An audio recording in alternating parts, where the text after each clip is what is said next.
नई उम्मीदें, नए सपने और एक नई शुरुआत लेकर हम हाजिर हैं आपके साथ आपका पसंदीदा शो नया सवेरा, जहां हम बात करेंगे नए भारत की, आत्मनिर्भर होते भारत की। आपके साथ मैं हूं संध्या शर्मा और मेरे साथ है मेरे सहयोगी मुकुल शर्मा। धन्यवाद संध्या। और खास तौर से बात होगी प्रेस रिपोर्ट्स की भी, यानी कुछ अलग खबरें जो कि आज प्रकाशित हुई हैं, उसके बारे में आपको बताएंगे कैसे लगातार आत्मनिर्भरता की तरफ भारत अब आगे बढ़ रहा है। और खास तौर से डालेंगे खेल जगत की खबरों पर नजर, न सिर्फ फीफा वर्ल्ड कप बल्कि क्रिकेट में क्या कुछ हो रहा है, और इसके साथ ही अंतर्राष्ट्रीय खबरें वर्ल्ड वॉच में आपको बताएंगे। लेकिन सबसे पहला ये नजर डाल लेते हैं हेडलाइंस पर।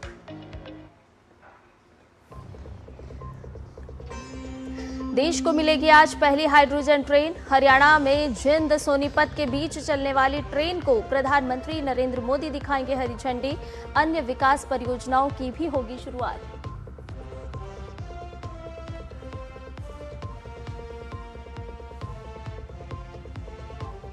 हरियाणा के बाद प्रधानमंत्री मोदी करेंगे चंडीगढ़ और पंजाब का दौरा। स्वास्थ्य, रेल और रोड कनेक्टिविटी से जुड़ी करोड़ों रुपए की विकास परियोजनाओं का करेंगे शुभारंभ।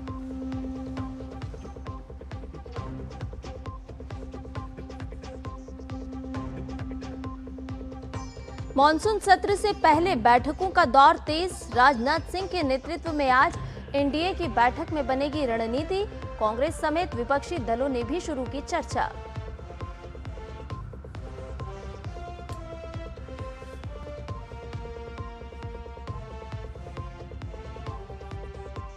नीट यूजी 2026 परीक्षा में 2 छात्रों ने किया संयुक्त रूप से टॉप। 11,20,000 उम्मीदवार परीक्षा में सफल उम्मीदवारों में 58% से अधिक छात्र आए।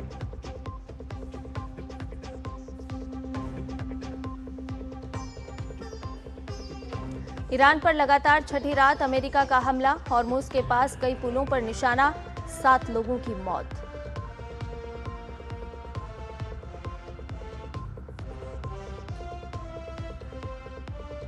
जापान ओपन के सेमीफाइनल में पहुंची पीवी सिंधु। क्वार्टर फाइनल में नोजोमी ओकुहारा के खिलाफ मिला वॉकओवर।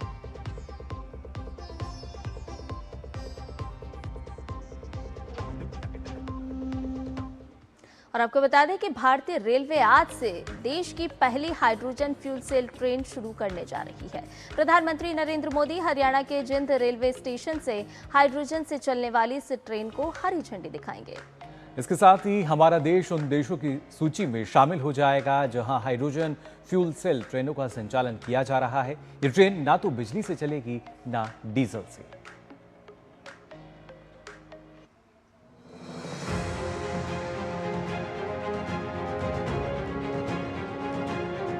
नमो ग्रीन रेल, और ये ट्रेन हाइड्रोजन से चलेगी। और सबसे बड़ी बात है कि भारत दुनिया के उन चुनिंदा देशों में शुमार हो जाएगा जो इस टेक्नोलॉजी पे ट्रेन को रन करेंगे। और सबसे खास बात इस ट्रेन की है कि ये दुनिया में अभी तक सबसे ज्यादा पावरफुल ट्रेन रहेगी। देश की पहली हाइड्रोजन चालित ट्रेन जींद और सोनीपत के बीच देखने को मिलेगी। ट्रेन के गति पकड़ने के साथ ही भारत उन चुनिंदा देशों के समूह में शामिल हो जाएगा जिनके पास हाइड्रोजन चालित ट्रेनें परिचालन में है। हाइड्रोजन ट्रेन की सबसे बड़ी ताकत इसके सिलेंडर होते हैं। ये सिलेंडर आपको यहाँ पर नजर आ रहे होंगे। ये सिलेंडर लगे हुए हैं और पीछे तक कुछ इसी तरीके से लगे हुए हैं। इनकी संख्या 27 है।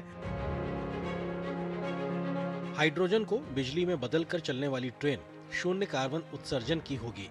इसमें पानी का भाप ही उप उत्पादन के रूप में निकलता है। भारत की हाइड्रोजन ट्रेन में 10 कोच हैं, जो इसे अब तक की विकसित की गई सबसे लंबी हाइड्रोजन ट्रेन से चलने वाली यात्री ट्रेनों में से बनाती है। हरियाणा के लिए गर्व की बात है, हमारे लिए जींद के लिए बड़े गर्व की बात है कि देश की पहली ट्रेन हाइड्रोजन ट्रेन जींद से सोनीपत के बीच में चलेगी। जींद में ही हाइड्रोजन ट्रेन को हरी झंडी दिखाने के साथ ही प्रधानमंत्री नरेंद्र मोदी हरियाणा में 12,470 करोड़ रुपए से अधिक की लागत वाली राष्ट्रीय राजमार्ग परियोजनाओं की आधारशिला रखने के साथ साथ राष्ट्र को समर्पित भी करेंगे। इसमें सुलभ दिल्ली अमृतसर कटरा एक्सप्रेसवे, अंबाला काला अम्ब राजमार्ग, जिंद गोहाना ग्रीनफील्ड राजमार्ग, हांसी बरवाला ब्राउनफील्ड राजमार्ग, कुरुक्षेत्र में एलिवेटेड रेलवे ट्रैक शामिल है। इसके साथ ही पीएम मोदी पंडित नेकी राम शर्मा सरकारी मेडिकल कॉलेज भिवानी, महर्षि चौहान मेडिकल कॉलेज और राव तुलाराम अस्पताल, कोरियाबास, नारनौल सहित प्रमुख चिकित्सा संस्थानों को राष्ट्र को समर्पित करेंगे। इसके साथ साथ ही कुरुक्षेत्र में सिख संग्रहालय की भी स्थापना प्रधानमंत्री करने जा रहे हैं, जो सिख धर्म के तमाम जो लोग रहे हैं उनकी शिक्षा और उनके योगदान को भी लोगों को बताएगा। कैमरामैन मोर मुकुट और अपने सहयोगी निशांत राय के साथ नीरज सिंह, डीडी न्यूज़, जिंद, हरियाणा। और जींद सोनीपत रूट पर चलने वाली हाइड्रोजन ट्रेन 90 किलोमीटर की दूरी लगभग 2 घंटे में तय करेगी। इस ट्रेन से और क्या फायदे होने वाले हैं और क्या कुछ इसमें खास है, आइए जानते हैं इस रिपोर्ट। नमस्कार, मैं हूं आंचल गुलाटी गुंबर। पर्यावरण के अनुकूल और ज्यादा ऊर्जा कुशल पहली स्वदेशी हाइड्रोजन ट्रेन पटरियों पर दौड़ने के लिए तैयार है। जी हां, भारतीय रेल अब रफ्तार के साथ साथ पर्यावरण संरक्षण और हरित ऊर्जा को बढ़ावा देने की दिशा में आगे बढ़ रही है। देश में पहली स्वदेशी हाइड्रोजन ट्रेन को ऊर्जा के क्षेत्र में एक युगांतकारी बदलाव माना जा रहा है, जो प्रगति का सूचक है। जींद सोनीपत रेलखंड पर चलने वाली ये 10 कोच वाली ट्रेन जहां डीजल पर निर्भरता और ईंधन खर्च को कम करेगी, वहीं बिना इलेक्ट्रिफिकेशन वाले रेल मार्गों पर भी ये उपयोगी साबित होगी। 1200 किलोवाट वाले इंजन, आधुनिक सुरक्षा सेंसर और इमरजेंसी सिस्टम से लैस इस ट्रेन में 24 घंटे निगरानी और प्रशिक्षित तकनीकी टीमें भी तैनात रहेंगी। लेकिन सवाल ये कि कैसे चलेगी देश की पहली हाइड्रोजन ट्रेन और इसके पीछे का साइंस क्या है, आइए आपको समझाते हैं।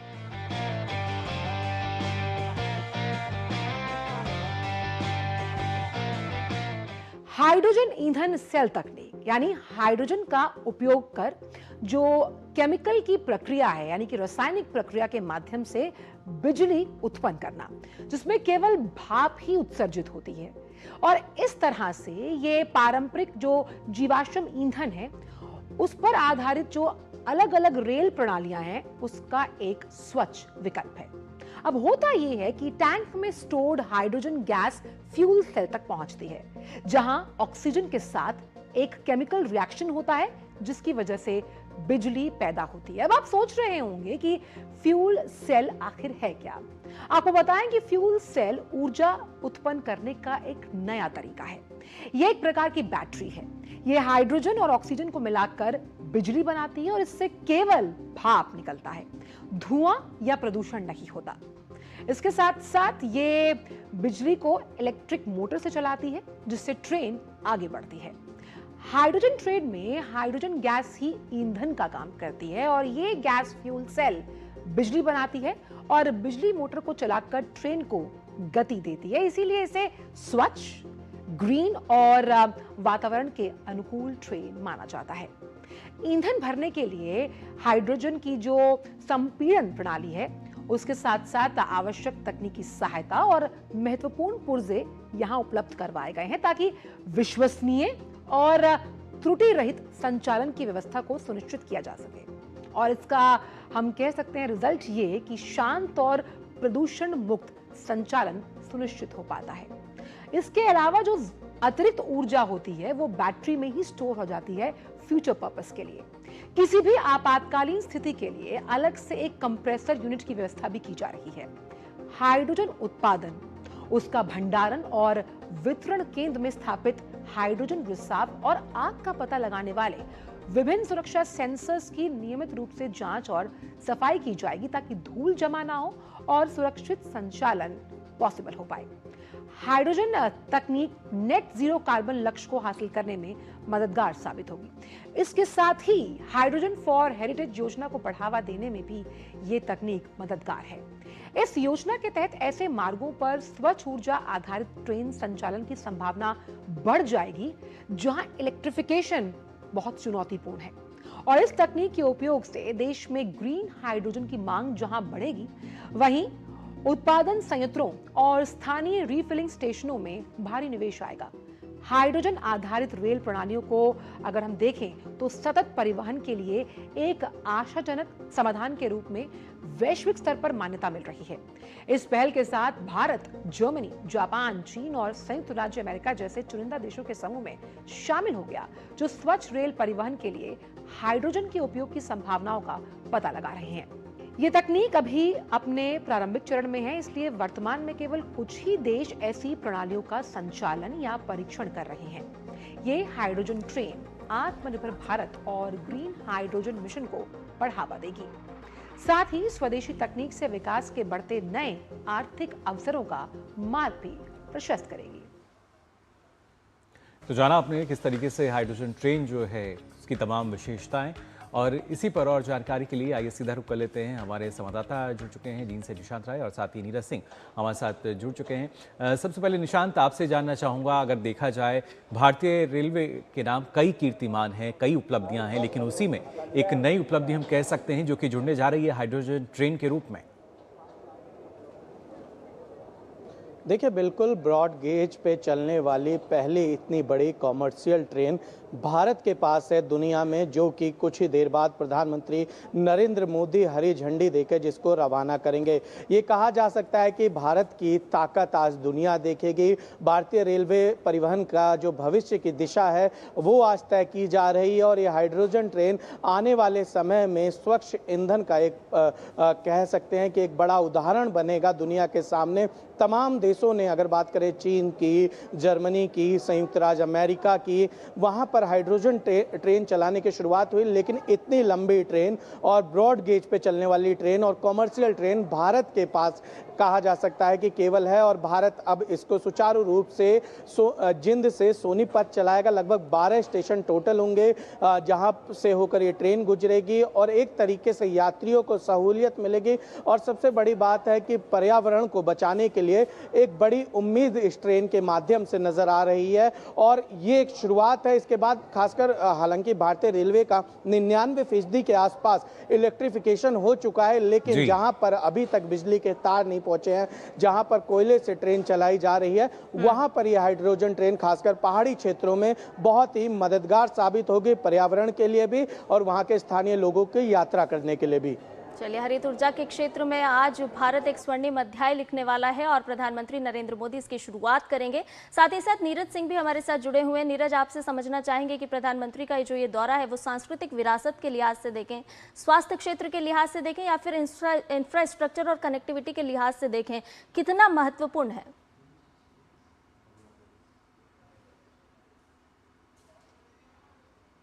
और पेन को भी कम करता है। 2 क्वालिटी है। कोई बर्न मार्क रह जाता है उसके बाद? उसमें फर्स्ट डिग्री बर्न होता है, तो फर्स्ट डिग्री बर्न हफ्ते के बाद वो ठीक हो जाते हैं।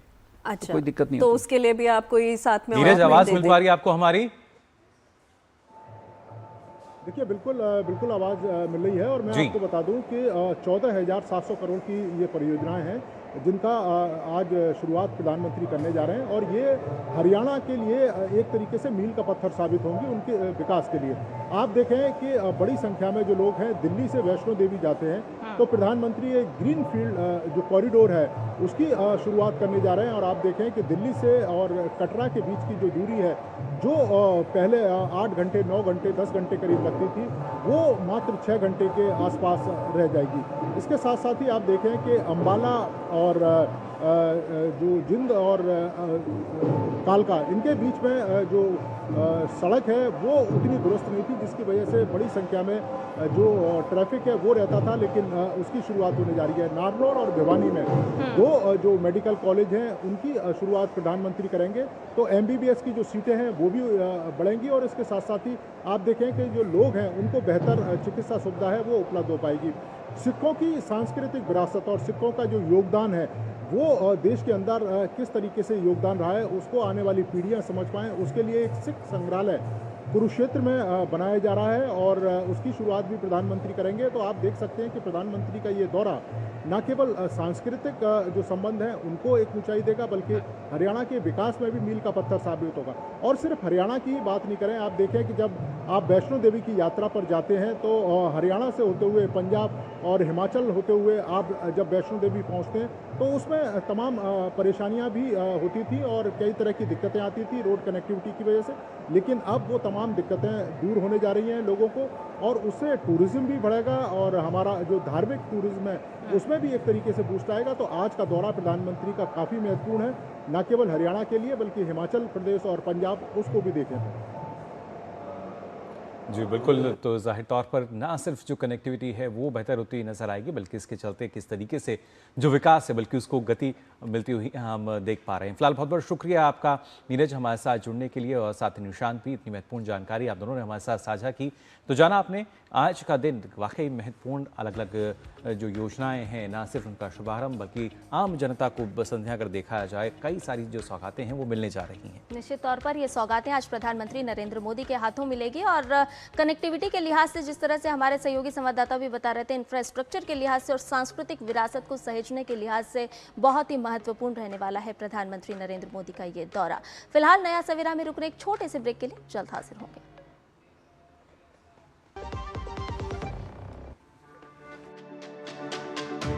मेरी पसंद, मेरी पसंद, मेरी पसंद, मेरी पसंद, हमारी पसंद, हम सबकी पसंद। मजबूत देश का मजबूत सरिया हो गया स्टील। पढ़ता है, खेलता है, झूलता उछलता है, दौड़ता कभी कभी दौड़ कराता है, आगे आगे बढ़ता है इंडिया, अमूल दूध पीता है इंडिया।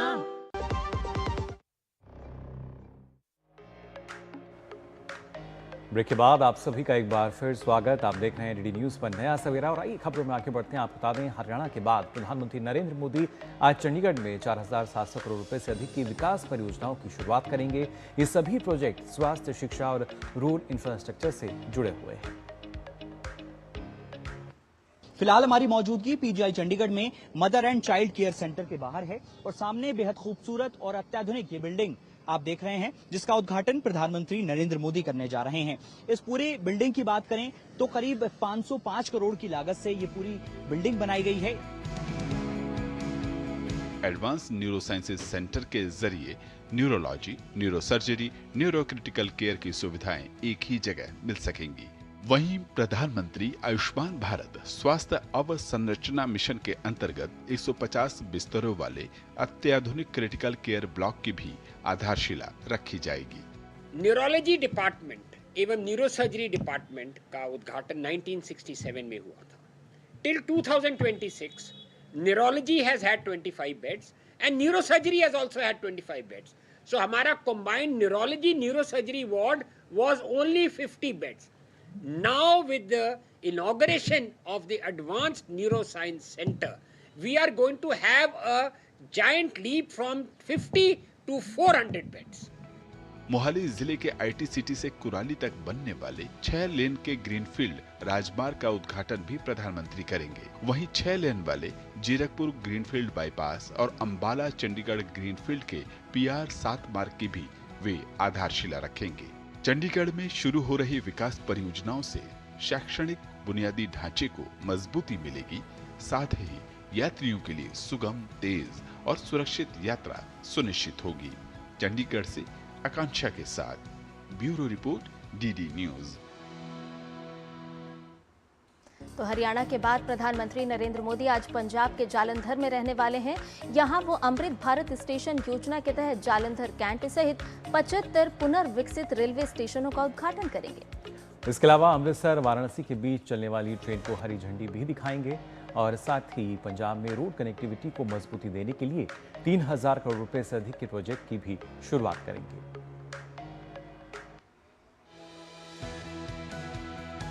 प्रधानमंत्री अमृत भारत स्टेशन योजना के अंतर्गत जालंधर कैंट बनकर तैयार है। यात्री सुविधा, सुरक्षा की दृष्टि से ये स्टेशन अब आधुनिक और दक्ष है। इसी आधुनिक सुविधाओं के साथ जालंधर सहित देश के 75 स्टेशन तैयार हो चुके हैं। प्रधानमंत्री सभी का उद्घाटन करेंगे। विकास भी विरासत भी के मंत्र के साथ इन स्टेशनों का पुनर्निर्माण हुआ है।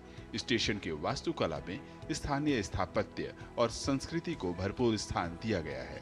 इन स्टेशनों के पुनर्निर्माण में 1570 करोड़ रुपए की लागत आई है। जिनका उद्घाटन होगा सबसे बड़ा ये है जो 100 करोड़ के से ऊपर है। बाकी पंजाब में आनंदपुर साहब है, गुरु खालसे की धरती, और साहिबजादा अजीत सिंह नगर जो साहिबजादा जी के नाम पे ऊपर है, महाली का रेलवे स्टेशन और श्री मुक्तसर साहब। ये 4 स्टेशन पंजाब के हैं जो अभी तैयार हैं, बाकी 30 हो रहे हैं। प्रधानमंत्री 830 करोड़ रुपए की लागत से बनी दौलतपुर चौक करतौली नई रेल लाइन का भी उद्घाटन करेंगे।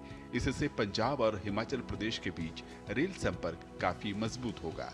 वहीं करतौली अंबाला और अमृतसर वाराणसी रेल सेवा को भी हरी झंडी दिखाएंगे। बहुत अच्छी, बहुत सुंदर स्टेशन बनी है। मैं फर्स्ट टाइम आई हूँ, रायगढ़ से हूँ। हम लोग अमृतसर जा रहे हैं। स्टेशन तो बहुत शानदार बना है, एयरपोर्ट वाला फील है। अभी यहाँ पे काफ़ी सारी फैसिलिटीज़ भी बढ़ रही हैं, जैसे कि लाइक शॉप्स वगैरह हो गए। It makes the travel much more easier, कि मतलब हम लोग ट्रैवल ईजी कर पाते हैं। रेल के अलावा पंजाब में सड़क अवसंरचना को मजबूती देने के लिए 3070 करोड़ रुपए से अधिक की लागत वाली राष्ट्रीय राजमार्ग परियोजनाओं का उद्घाटन व आधारशिला भी रखी जाएगी। वहीं प्रधानमंत्री 25.2 किलोमीटर लंबे 6 लेन वाले ग्रीनफील्ड दक्षिण लुधियाना बाईपास के विकास की भी आधारशिला रखेंगे। न केवल जालंधर बल्कि पूरे पंजाब के विकास को नई रफ्तार मिलने वाली है। इसके साथ ही साथ काशी से आवाजाही और आसान होगी। कैमरामैन ललित के साथ शैलेंद्र मिश्र, डीडी न्यूज, जालंधर। और ताज़ा अपडेट के साथ हमारे साथ जुड़ गए हैं हमारे 2 संवाददाता। चंडीगढ़ से जुड़ गए हैं दिवांशु, और साथ ही साथ जालंधर से हमारे संवाददाता शैलेंद्र मिश्र। सबसे पहले रुक करते हैं चंडीगढ़ का। दिवांशु, प्रधानमंत्री नरेंद्र मोदी आज कई सारी सौगात लेकर के पहुंचने वाले हैं, जिसमें प्रमुख है राजमार्गों की शुरुआत और साथ ही साथ स्वास्थ्य क्षेत्र और शैक्षणिक क्षेत्र। देखिए, बिल्कुल पंजाब और हरियाणा विकास की एक नई तस्वीर का गवाह बनने जा रहा है। चंडीगढ़ में प्रधानमंत्री नरेंद्र मोदी करीब 4700 करोड़ की परियोजनाओं का शिलान्यास और उद्घाटन करेंगे और विकसित भारत 2047 के इस महायज्ञ में आहुति डालेंगे। आपको बताना चाहूंगा कि चंडीगढ़ में जो 4700 करोड़ की परियोजनाओं का उद्घाटन या फिर शिलान्यास होने जा रहा है, वो स्वास्थ्य, शिक्षा और रोड इंफ्रास्ट्रक्चर से जुड़ी हैं। सबसे पहले प्रधानमंत्री नरेंद्र मोदी पीजीआई चंडीगढ़ में करीब 1200 करोड़ से बने 3 ब्लॉक्स का उद्घाटन और शिलान्यास करेंगे। इन तीनों ब्लॉक्स में सबसे पहले मैं आपको बताना चाहूंगा कि mother and care child centre है।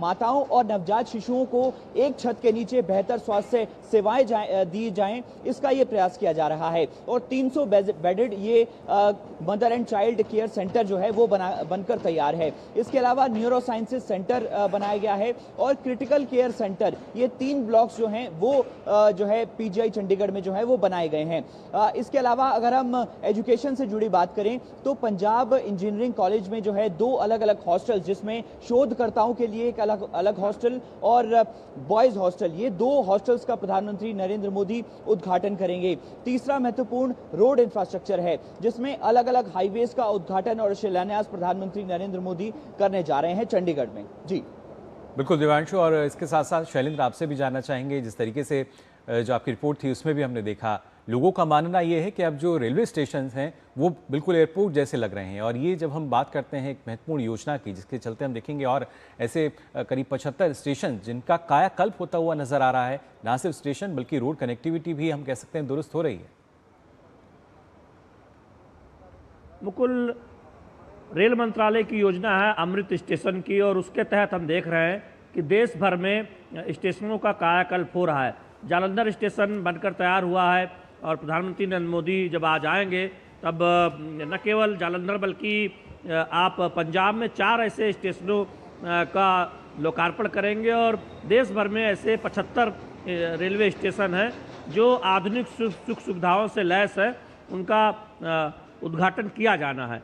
इसके साथ ही साथ एक और महत्वपूर्ण बात है कि बड़ी संख्या में उत्तर प्रदेश में बनारस, जो प्रधानमंत्री नरेंद्र मोदी का संसदीय क्षेत्र है, वहाँ से लोग यहाँ पर आते हैं। संत रविदास हम जानते हैं कि उनसे जुड़ाव है और पंजाब में बड़ी संख्या में उनके भक्त भी हैं, तो बनारस आना जाना लगा रहता है। इसके लिए एक विशेष एक्सप्रेस ट्रेन शुरू की जा रही है जो अमृतसर से जाएगी वाराणसी, और ये हर दूसरे दिन यहाँ से चलेगी और उसके बाद वाराणसी से वापस यहाँ पर आएगी। तो इससे बहुत सहूलियत होगी, जो श्रद्धालु जाते हैं वाराणसी उनको, तो न केवल स्टेशनों का कायाकल्प किया जा रहा है, उन्हें आधुनिक सुख सुविधाओं से लैस किया जा रहा है, बल्कि नई नई रेलगाड़ियां भी चलाई जा रही है। नई रेलवे लाइन का शिलान्यास प्रधानमंत्री नरेंद्र मोदी करने जा रहे हैं, आधारशिला रखने जा रहे हैं। इसके साथ ही साथ जो सड़क के जो विभिन्न परियोजनाएं हैं, चाहे वो लुधियाना बाईपास हो या अन्य परियोजना हो, उसकी भी शुरुआत होने जा रही है। तो किस तरह से पंजाब का विकास प्राथमिकता में दिखाता है। आज जालंधर वैसे जो तस्वीरें आएंगी अमृत भारत स्टेशन के जो विकसित किया गया जालंधर में, पंजाब में 4 जगहों पर और बाकी जगहों पर भी ये स्टेशन विकसित किया जा रहा है। कुल देश भर में 75 ऐसे स्टेशन का लोकार्पण शिलान्यास प्रधानमंत्री नरेंद्र मोदी आज करने वाले हैं और नई रेलगाड़ी की सौगात तो मिलने वाली है। इसमें न केवल पंजाब बल्कि हरियाणा और उत्तर प्रदेश के लोगों को फायदा होगा, क्योंकि हम जानते हैं कि यहाँ विश्वविद्यालय हैं, यहाँ पर बड़ी संख्या में संत रविदास के भक्त हैं, उनकी आवाजाही रहती है बनारस से, तो ऐसे में उनको सहूलियत होने वाली है। और शैलेंद्र, हमने लगातार देखा है कि अमृत भारत स्टेशन योजना जो भारत सरकार की है, लगातार हम देख रहे हैं कि किस तरह से कायाकल्प हो रहा है, मील का पत्थर कहीं ना कहीं साबित हो रही है। उसी कड़ी में जो 75 स्टेशन जिनका कायाकल्प होना निश्चित तौर पर न केवल यात्रियों के लिए ये सुविधाजनक होगा, बल्कि यहाँ पर जिन लोगों के स्टॉल्स लगते हैं या पर्यटन की अगर हम बात करते हैं, उनके लिए भी ये बहुत ही लाभकारी सिद्ध होता हुआ नजर आता है। संध्या, देखिए, अगर आप रेलवे के विकास की कहानी बीते वर्षों में देखें, जिसने रफ्तार पकड़ी है, और उसमें रेलवे स्टेशनों का कायाकल्प, नई नई ट्रेनों का संचालन, वंदे भारत जैसी ट्रेन जो अब तो वंदे भारत स्लीपर भी शुरू हुई है, ये जो एक्सप्रेस ट्रेन शुरू हो रही है उसमें जो रेल यात्रा है वो आरामदायक होगी। यहाँ से जालंधर से आप देखें उत्तर प्रदेश में वाराणसी तक, लखनऊ होते हुए, तो इस तरह के तमाम ऐसी आप देखें आधारभूत योजनाओं पर अभी आगे बढ़ा गया है, जिसमें स्टेशन का विकास शामिल है, नई रेल लाइन शामिल है, रेल लाइनों का दोहरीकरण शामिल है, इलेक्ट्रिफिकेशन तो करीब करीब हो ही गया है।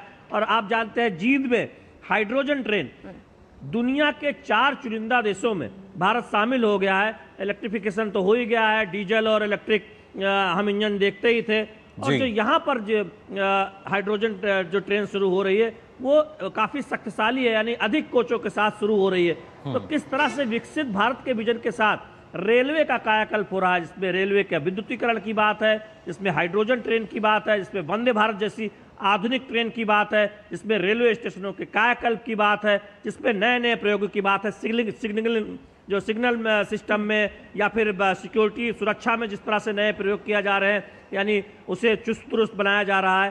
तो इस तरह से हम देख रहे हैं कि रेलवे के पूरे कायाकल्प पर आगे बढ़ा जा रहा है विकसित भारत की योजना के अनुरूप। तो उसकी एक झलक आप यहाँ जालंधर में देखेंगे, जब अमृत स्टेशन का शिलान्यास प्रधानमंत्री नरेंद्र मोदी यहाँ से करेंगे। और राजमार्ग योजनाओं का तो हम जानते ही हैं कि देश में आप देख रहे हैं कि नए नए सड़कें बन रही हैं, राजमार्ग बन रहे हैं, एक्सप्रेस वे बन रहे हैं, तो उसकी भी एक झलक यहाँ से दिखाई देगी जब प्रधानमंत्री नरेंद्र मोदी जालंधर पहुँचेंगे। बिल्कुल शैलेंद्र, और ये कायाकल्प सिर्फ रेलवे या रोड कनेक्टिविटी का नहीं बल्कि अलग अलग राज्यों का है। उद्देश्य विकसित राज्य और उसके जरिए विकसित भारत का निर्माण करना, जिस दिशा में लगातार हम आगे बढ़ते हुए नजर आ रहे हैं। फिलहाल बहुत बहुत शुक्रिया शैलेंद्र आपका और दिवांशु आपका भी हमारे साथ जुड़ने के लिए। आइए आगे बढ़ते हैं और आपको बताते हैं कि इस बार संसद का मॉनसून सत्र 20 जुलाई से शुरू हो रहा है और ऐसे में कई सारे मुद्दे हैं जिस पर विपक्ष हंगामा करने की तैयारी में है। लेकिन सत्ता पक्ष भी रणनीति बनाने में जुट चुका है संध्या, क्योंकि हर सत्र से पहले सरकार परंपरा के अनुसार सर्वदलीय बैठक बुलाती है। रविवार को ये बैठक होगी, लेकिन उससे पहले आज एनडीए की एक बड़ी बैठक होने जा रही है। बैठक की अध्यक्षता रक्षा मंत्री राजनाथ सिंह करेंगे। संसदीय कार्य मंत्री किरेन रिजिजू सहित एनडीए के सहयोगी दलों के मंत्री भी इस बैठक में शामिल होंगे। संसद में पेश किए जाने वाले अहम विधेयकों और विपक्ष का सामना करने की रणनीति पर इस बैठक में चर्चा होगी।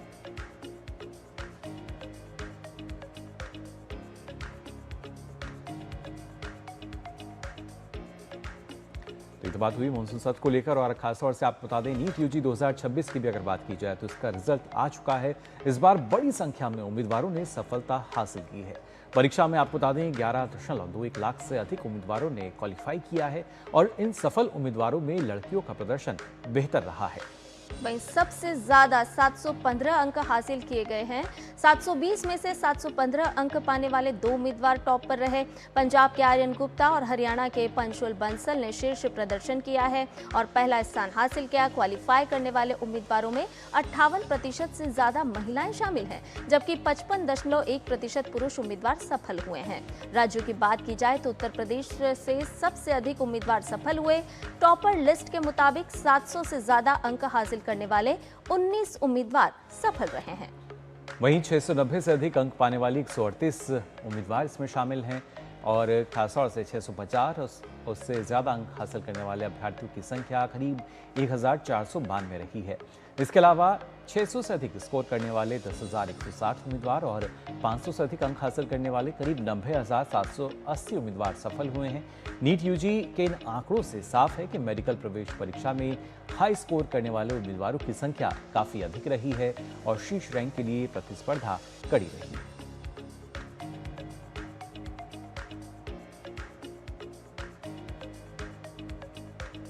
राजस्थान के कोटा में रहकर तैयारी करने वाले होनहार छात्र आयुष भलोटिया ने ऑल इंडिया में चौथी रैंक हासिल की है। अपने इस शानदार सफलता पर आयुष ने कहा कि उन्होंने सोशल मीडिया से दूरी बनाकर तैयारी की थी।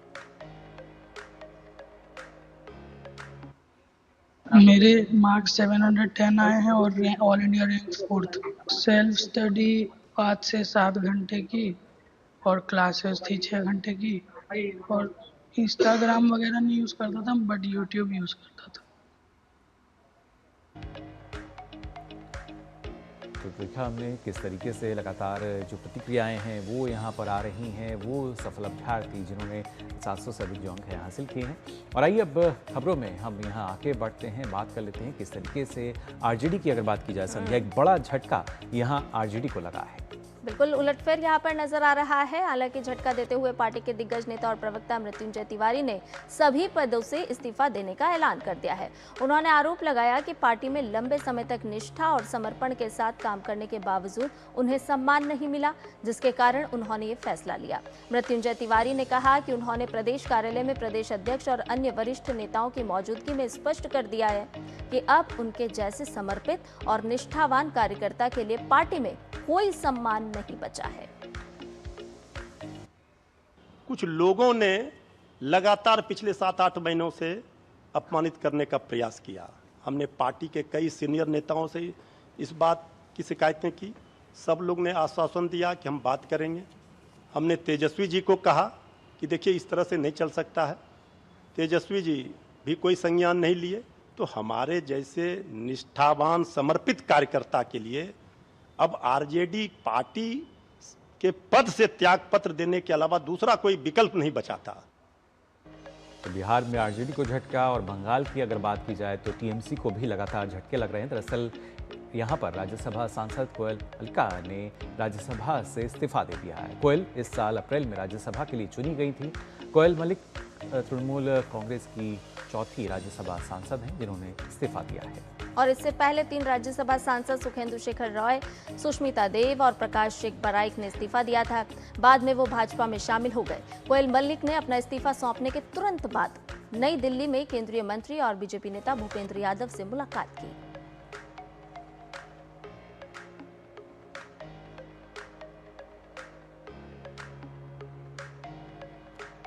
और खबरों में आगे बढ़ते हैं, बात करते हैं मध्य प्रदेश की, जहां कटनी जिले के स्लीमानाबाद में देश की सबसे ऊंची भूमिगत जल सुरंग का निर्माण पूरा हो गया है। 12 किलोमीटर लंबी सुरंग के जरिए पहली बार बरकी बांध का पानी बिना किसी पंप या लिफ्ट के गुरुत्वाकर्षण के आधार पर विंध्य क्षेत्र तक पहुंचेगा। मुख्यमंत्री डॉक्टर मोहन यादव आज स्लीमानाबाद पहुंचकर परियोजना का निरीक्षण करेंगे। इस परियोजना के कटनी सहित विंध्य क्षेत्र के 6 जिलों के लगभग 1450 गांव और करीब 2.5 लाख हेक्टेयर कृषि भूमि को सिंचाई का लाभ मिलेगा। नर्मदा घाटी विकास प्राधिकरण की इस महत्वाकांक्षी योजना के तहत अक्टूबर 2026 से जलापूर्ति और सिंचाई शुरू करने का लक्ष्य रखा गया है।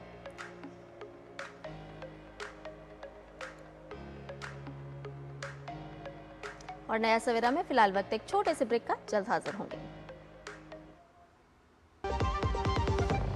हर जीत की शुरुआत होती है छोटे छोटे कदमों से और हर छोटी तैयारी बदल सकती है पूरा नतीजा।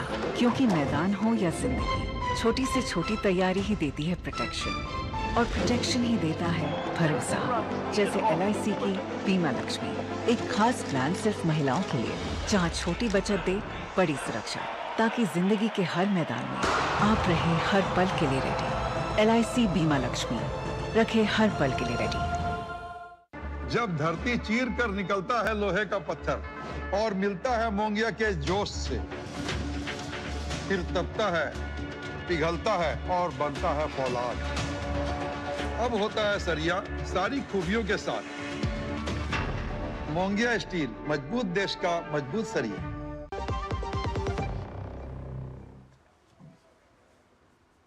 और ब्रेक के बाद नया सवेरा में आपका एक बार फिर से स्वागत है। आइए बात करते हैं समाचार पत्रों में कौन कौन सी खबरें प्रकाशित हैं उनकी। चलते हैं प्रेस रिपोर्ट्स हमारे खास सेगमेंट की ओर। बिल्कुल, और इसी में सबसे पहले बात करते हैं खासतौर से PF को लेकर। जी हाँ, पहले हम देखते थे PF में जो लगातार हमारा पैसा कटता था और कभी उसकी हमें आवश्यकता पड़ती थी तो बड़ा लंबा समय लग जाता था उसको विड्रॉ करने के लिए। लेकिन अब ये टेंशन जो है वो पूरी तरीके से खत्म हो गई है, क्योंकि 3 जुलाई से जो सिस्टम है EPFO का वो बदला हुआ नज़र आ रहा है, पूरी तरीके से बदल गया है। अब स्थिति ये है कि अगर आप सुबह अगर क्लेम करते हैं तो शाम तक संभावना है कि जो पैसा है वो आपके बैंक अकाउंट में आ जाएगा। 3 जुलाई से हमने देखा था कैसे यहाँ पर CITS जो है उसको शुरू किया गया था, और करीब इसकी जब हम बात करते हैं कैसे करीब 83% क्लेम जो हैं वो एक तरीके से ऑटो प्रोसेस हो रहे हैं। उसी वजह से इतनी हम कह सकते हैं तत्काल प्रभाव से जो ग्राहक हैं उन तक पैसा पहुंच भी रहा है। इससे पहले अगर देखा जाए तो ऑटो प्रोसेस जो है उसमें काफ़ी समय लगता था, और हमने देखा था नए सिस्टम में आने से पहले काफ़ी दिन तक हमने देखा था कैसे जो क्लेम थे पेंडिंग थे। लेकिन अब लगातार जल्दी हम देख सकते हैं किस तरीके से जो क्लेम है वो सेटल होते नज़र आ रहे हैं। यानी सुबह आप क्लेम करिए और शाम तक पैसा आपके अकाउंट में पहुँच जाएगा। अगली खबर आपको बताते हैं 2 बहनों से जुड़ी हुई है। 2 बहनों के हाथों की कारीगरी से आपको रूबरू कराते हैं। दरअसल ये जो दोनों बहनें हैं इन्होंने हाथों से बने खेल की धमक के साथ 40 से ज़्यादा देशों तक अपनी पहुंच बनाई है। कैंसर से इनकी मां जूझ रही है, और आपको बता दें कि इसके साथ साथ इंग्लैंड से ये वापस लौटी अपनी माँ का ख्याल रखने के लिए और फिर नवाचार की शुरुआत की। ये जो दोनों बहनें हैं मृणालिनी मित्रा और न्योनिका मित्रा, इन दोनों ने हाथों से निर्मित एक ऐसा कार्ड गेम तैयार किया है जो वैश्विक स्टार्टअप का रूप ले चुका है। रचनात्मक कला वाले इस खेल को युवा पीढ़ी इस कदर पसंद कर रही है कि ये 40 देशों तक अपनी पहुंच भी बना चुकी है। आपको बताएं कि कैसे इन्होंने ये नवाचार किया है, तो इन्होंने अपनी गाथा भी बताई है और बताया कि आयकर विभाग से सेवानिवृत्त अधिकारी AK मित्रा की जो ये बेटियां हैं दोनों, इन्होंने बताया कि मेरी कंपनी वर्ड ऑफ मित्रासा पूर्ण रूप से हम दोनों बहनों के स्वामित्व वाली कंपनी है और हम ही इसे संचालित कर रहे हैं। वैश्विक बोर्ड गेम बाजार में किसी गॉडफादर के बिना उतरना बहुत ही बड़ा चुनौती होती है, बहुत चुनौतीपूर्ण था। लेकिन दोनों बहनों ने पारंपरिक कॉर्पोरेट मार्ग चुनने के बजाय सीधे ग्राहकों तक अपनी पहुंच बनाई और आज वैश्विक पहचान भी बनाई। बिल्कुल, और अब रुक कर लेते हैं अगली खबर की तरफ। आपको बता दें आज विश्व इमोजी दिवस है। वही इमोजी जो अक्सर जब हम किसी से बातचीत करते हैं फ़ोन के ज़रिए डिजिटल माध्यम से तो लगातार इमोजी भेजते हैं। आज उसी को लेकर हम कह सकते हैं कि आज के समय में जो इमोजी हैं वो हर किसी की लाइफ में एक महत्वपूर्ण होते गए हैं।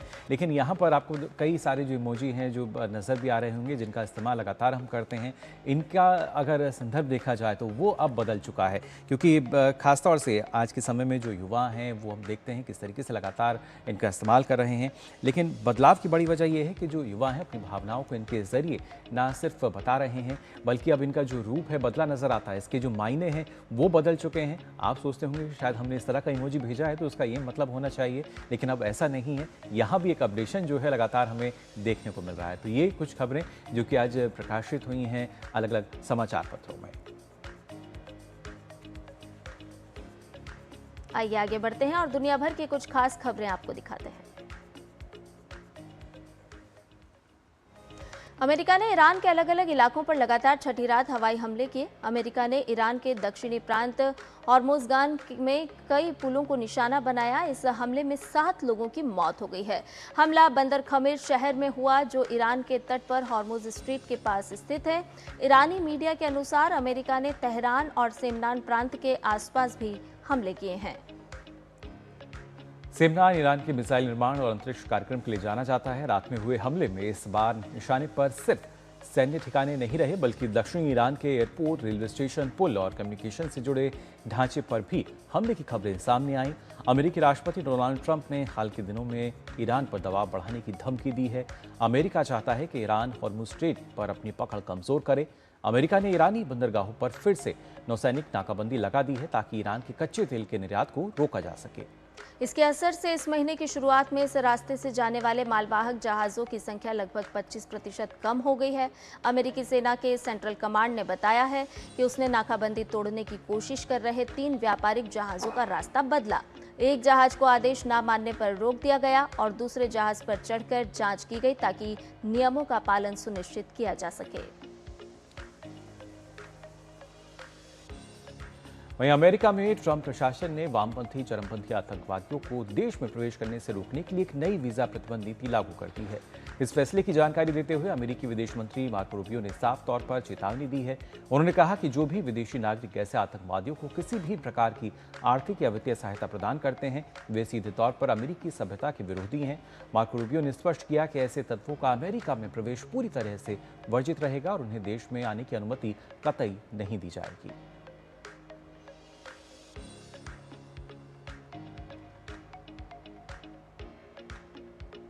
और अराउंड द वर्ल्ड के जरिए आइए देख लेते हैं दुनिया भर की कुछ और अहम खबरें। कोरित्स्की यूक्रेन के नए प्रधानमंत्री बन गए हैं। 48 वर्षीय नेफ्टोगार कोरित्स्की पारंपरिक राजनीति से अलग कारोबारी पृष्ठभूमि से आते हैं। इंजीनियरिंग शिक्षा प्राप्त कोरित्स्की ने ईंधन और खाद्य उद्योग में 2 दशकों से अधिक काम किया है।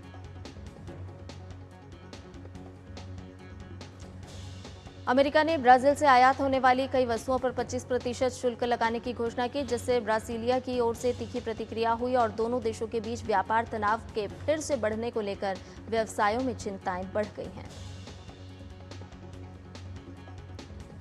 यूक्रेन के राष्ट्रपति जेलेंस्की ने यूक्रेन की सुरक्षा सेवा के कार्यवाहक प्रमुख येवगेनी खमारा को कार्यवाहक रक्षा मंत्री नियुक्त किया। उन्होंने संसद से खमारा के इस पद पर स्थायी नियुक्ति को मंजूरी देने के लिए कहा है। टेक्सास में भारी बारिश के कारण आई बाढ़ में कम से कम 2 लोगों की मौत हो गई। टेक्सास के 59 काउंटी अभी भी बाढ़ की निगरानी में है और चेतावनी दी कि विनाशकारी बाढ़ बड़ा खतरा बनी रहेगी। साथ ही कुछ बवंडर आने की भी संभावना है।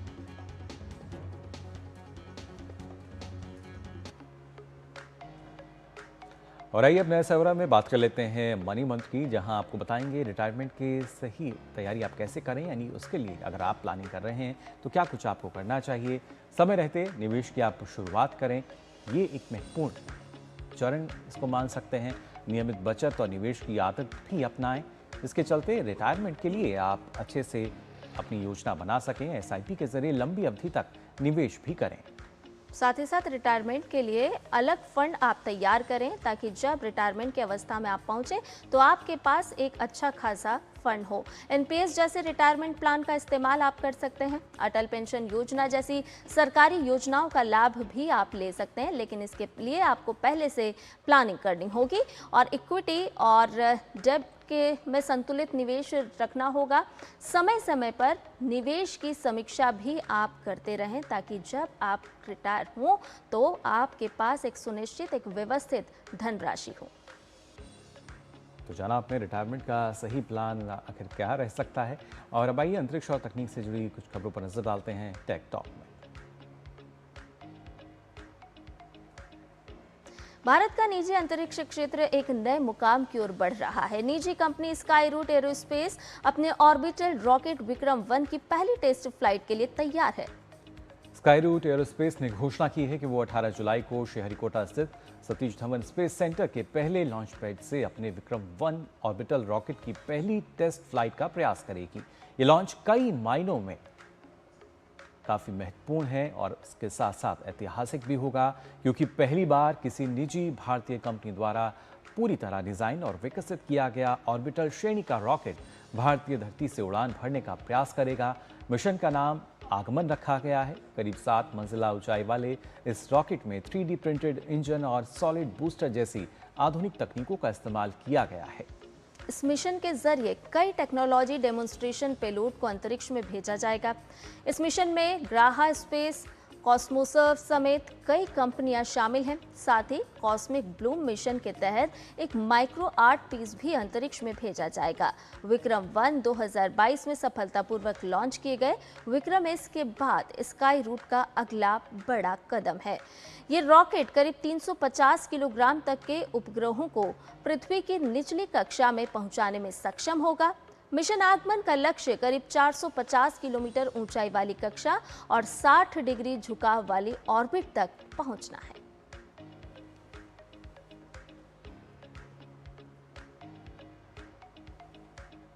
और आइए बात करते हैं एक दिन एक उत्सव की।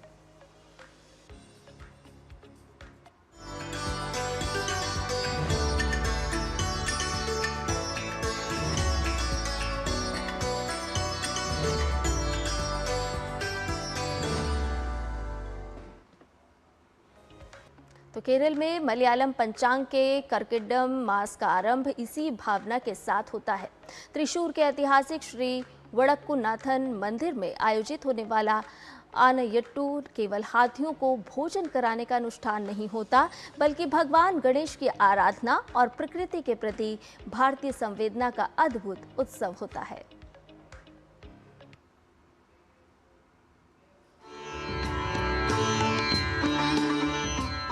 मॉनसून की फुहारें, वैदिक मंत्रों की गूंज और सदियों पुराना वडक्कुनाथन मंदिर। कर्किडकम मास की शुरुआत कुछ ऐसे ही आध्यात्मिक छटा के साथ होती है। प्रभात बेला में अष्टद्रव्य महागणपति होमम के साथ भगवान गणेश का आह्वान किया जाता है। हजारों नारियल, गुड़, शहद, गन्ना और अन्य पवित्र सामग्री अग्नि में समर्पित कर वर्ष भर मंगल और कल्याण की कामना की जाती है। इसके बाद आरंभ होता है आनयुट्टू यानी हाथियों का महाभोज।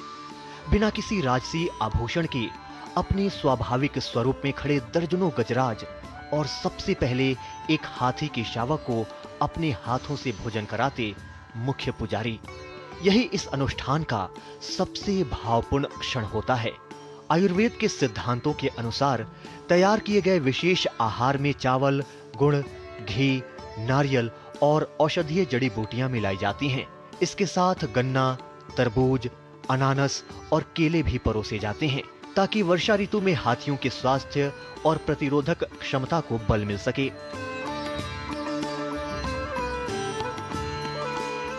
आनयुट्टू केवल एक धार्मिक परंपरा नहीं, बल्कि उस भारतीय जीवन दृष्टि का जीवंत उदाहरण है जहां पूजा और संरक्षण साथ साथ चलते हैं। यहां भगवान गणेश की आराधना, वन्य जीवों के प्रति संवेदना और आयुर्वेद की प्राचीन ज्ञान परंपरा एक सूत्र में बंधी दिखाई देती है। शायद यही कारण है कि ये अनूठा आयोजन हर वर्ष हजारों श्रद्धालुओं और पर्यटकों को समान रूप से आकर्षित करता है। आनयुट्टू केवल हाथियों का महाभोज नहीं, बल्कि उस भारतीय संस्कृति का उत्सव है जो प्रकृति को परिवार मानती है, जहां जीवों की सेवा भी ईश्वर की उपासना मानी जाती है और जहां करुणा, आयुर्वेद और आस्था मिलकर जीवन को संतुलित और समरस बनाने का संदेश देते हैं। शायद यही सनातन परंपरा की सबसे सुंदर पहचान है। Bureau report, DD news.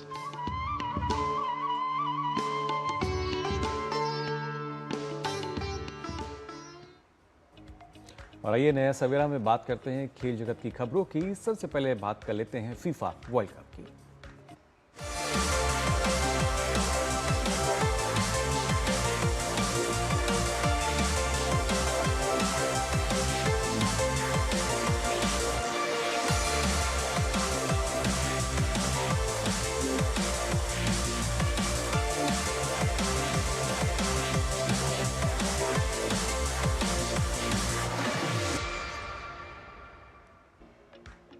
Massey इस वर्ल्ड कप में फिर एक बार हीरो बनकर सामने आए हैं। हर मैच में उनका प्रदर्शन बेहतरीन होता जा रहा है, लेकिन आज बात करेंगे कुदरत के करिश्मे की। जी हाँ, फुटबॉल विश्व कप के फाइनल में स्पेन और अर्जेंटीना आमने सामने होंगे। तो ये पहला मौका होगा जब लायनल मेसी और लियोनेल यमाल फुटबॉल के मैदान में मिलेंगे, यानी बार्सिलोना के मौजूदा नंबर 10 का सामना होगा बार्सिलोना के all time great number 10 Lionel Messi से। 39 साल के मेसी और 19 साल के यमाल की पहली मुलाकात की बात करें तो ये किस्मत कनेक्शन कहा जाएगा। 2007 में जब मेसी 20 साल के थे और बार्सिलोना के लिए खेलते थे तो स्पेन के एक प्रमुख अखबार बार्सिलोना के शर्ट स्पॉन्सर और यूनिसेफ द्वारा मिलकर एक फोटोशूट किया गया था। ये फोटोशूट बार्सिलोना के कैंप न्यू स्टेडियम में हुआ था। फोटोशूट के लिए चुने गए बच्चों की तस्वीरें बार्सिलोना के खिलाड़ियों के साथ खींची गईं और इस शूट में मेसी के साथ जो 5 महीने का बच्चा था वो कोई और नहीं बल्कि यमाल ही था। तो यमाल के परिवार ने एक प्रतियोगिता जीती थी और उन्हें इस फोटोशूट में हिस्सा लेने का मौका मिला। 2 साल पहले ही इस बात का खुलासा हुआ कि वो 5 महीने का बच्चा यमाल था। यूरो 2024 के दौरान वही तस्वीरें फैंस द्वारा पोस्टर के रूप में इस्तेमाल की गई थी, जिसे 2 दिग्गजों की पहली मुलाकात कहा गया था। बिल्कुल, और आप देख पा रहे हैं कैसे वही तस्वीर एक बार फिर से अब वायरल होती हुई नजर भी आ रही है। और आइए बात कर लेते हैं कुछ और खेल जगत की खबरों की भी, खासतौर से अगर यहाँ बात करें 2 बार की ओलंपिक पदक विजेता पीवी सिंधु की, किस तरीके से जापान ओपन के सेमीफाइनल में उन्होंने स्थान बना लिया है। क्वार्टर फाइनल में सिंधु का सामना जापान की नोजोमी ओकुहारा से होगा। हालांकि नोजोमी ओकुहारा से उनका सामना होना था, लेकिन वो इस मुकाबले में नहीं उतरने का उन्होंने फैसला किया, जिसके कारण सिंधु को वॉकओवर मिल गया। मध्य प्रदेश की तेज गेंदबाज क्रांति गौड़ को इंग्लैंड के खिलाफ लॉर्ड्स टेस्ट में शानदार प्रदर्शन के लिए खेल मंत्री विश्वास सारंग ने सम्मानित किया। क्रांति ने मैच में 7 विकेट लेकर भारत की 270 रन की ऐतिहासिक जीत में अहम भूमिका निभाई। भारत और श्रीलंका अंडर 19 के बीच पहला युवा टेस्ट मैच ड्रॉ रहा। लक्ष्य रायचंदानी ने शानदार 207 रन की दोहरी शतकीय पारी खेली। विकेटकीपर मानव कृष्णा ने 100 रन बनाए, जबकि भारत ने पहली पारी में 576 रन बनाकर 152 रन की बढ़त हासिल की। दूसरी पारी में श्रीलंका अंडर 19 टीम ने 6 विकेट पर 178 रन बना लिए थे, जिसके बाद पारी की घोषणा की। पूर्व कप्तान सरदार सिंह ने कहा कि भारतीय पुरुष हॉकी टीम ने सही समय पर आत्मविश्वास हासिल किया है, लेकिन विश्व कप और एशियाई खेलों में जीत टीम के सामूहिक प्रदर्शन पर निर्भर करेगी। नीदरलैंड और बेल्जियम में विश्व कप 15 से 30 अगस्त के बीच खेला जाएगा।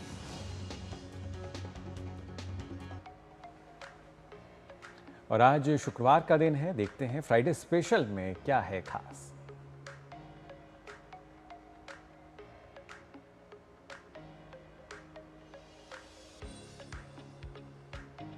तो दुनिया भर में भगवान जगन्नाथ की रथ यात्रा की धूम है।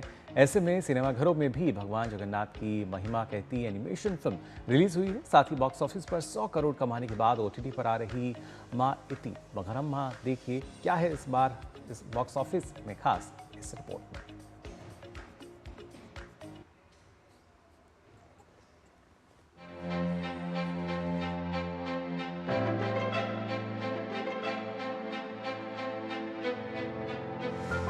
इस हफ्ते की सबसे बड़ी रिलीज है राइटर डायरेक्टर क्रिस्टोफर नोलन की द ओडिसी, एक एपिक फैंटेसी एक्शन फिल्म। ये होमर के प्राचीन ग्रीक महाकाव्य ओडिसी पर आधारित है। नोलन की फिल्म होने के कारण द ओडिसी को लेकर दुनिया भर में रिलीज से पहले ही जबरदस्त क्रेज देखने को मिल रहा है, खासकर इसके आईमैक्स वर्जन को लेकर, जबकि फिल्म की कास्टिंग भी जबरदस्त है। मैट डेमन इसमें इथाका के ग्रीक राजा ओडियसस की भूमिका में है। फिल्म भारतीय सिनेमाघरों में अंग्रेजी के साथ ही हिंदी, तमिल और तेलुगु डब वर्जन में भी रिलीज हो रही है।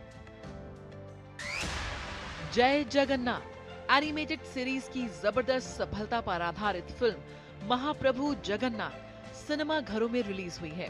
फिल्म का निर्माण भुवनेश्वर के स्टूडियो LA एनिमेशंस के बैनर तले किया गया है। ये फिल्म हिंदी के साथ ही तेलुगु और उड़िया भाषा में भी रिलीज हुई है। भगवान जगन्नाथ की आस्था और विश्वास पर आधारित फिल्म के निर्देशक हैं श्रीपाद वारखेड़कर। ये कहानी दिखाती है कि सच्ची आस्था और भक्ति हमेशा अहंकार और बुराई को हरा देती है। महाप्रभु जगन्नाथ पौराणिक कथाओं, फैंटेसी, दर्शन, भक्ति और पारिवारिक मनोरंजन को एक अभूतपूर्व स्तर पर एक साथ लाती है। साल 2024 में रिलीज महाअवतार नरसिम्हा ने देश में 250 करोड़ से ज्यादा का नेट कलेक्शन कर भारतीय बॉक्स ऑफिस पर एनिमेशन फिल्मों को नई पहचान दिलाई और उसी कड़ी में अब आध्यात्मिक एनिमेटेड फिल्म महाप्रभु जगन्नाथ दर्शकों का ध्यान खींचने के लिए तैयार है। समांता रूथ प्रभु स्टारर मां इंती बंगाराम ने बॉक्स ऑफिस पर जबरदस्त परफॉर्म किया। ये सबसे ज्यादा कमाई करने वाली फीमेल लीड तेलुगु फिल्म भी बन गई। इतना ही नहीं, ये समांता के करियर की सोलो लीड के तौर पर बॉक्स ऑफिस पर सबसे बड़ी फिल्म भी बन चुकी है और छप्पर फाड़ कमाई कर रही है। इन सब के बीच अब ये फिल्म डिजिटल प्लेटफॉर्म पर रिलीज हो गई है।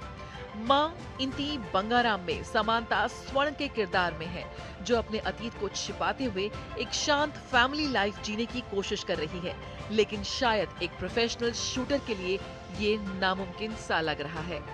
Jaya Sinha, DD news, Delhi. तो नए सरगम में वक्त हो चला आपसे विदा लेने का। फिलहाल के लिए हम दोनों को दीजिए अनुमति, लेकिन चलते चलते आप देखिए आपके शहर और राज्य में कैसा रहेगा मौसम का हाल। हमें दीजिए अनुमति। नमस्कार।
आक्रमणकारियों द्वारा